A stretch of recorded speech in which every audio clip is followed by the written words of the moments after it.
একটা সংসারে এত জিনিস লাগে, আগে জানলে বিয়েই করতাম না। এগুলো আমার বাবার টাকায় কেনা, তোমার টাকায় না, তাই এত কথা বলো না।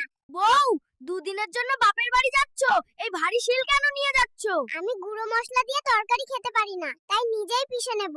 বউ, শ্বশুর বাড়ি গিয়ে এই বইগুলো পড়তে হবে, আমার বিয়ে পরীক্ষা আসছে। ভান, বুড়ো বয়সে আবার পরীক্ষা?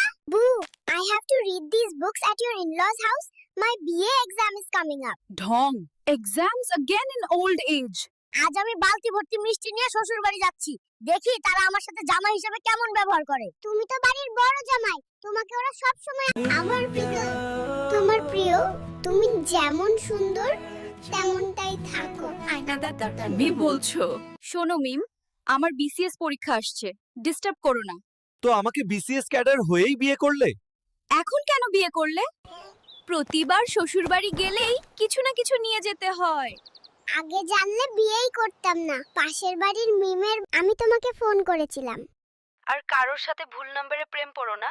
যদি আমাকে বিশ্বাস না করো তাহলে ফোন করো না। জান, তোমার বাবাকে বলো আমাকে বিদেশ যাওয়ার টাকা দিতে। তোমার বাবা আমাকে কি দিয়েছে? কিছুই না।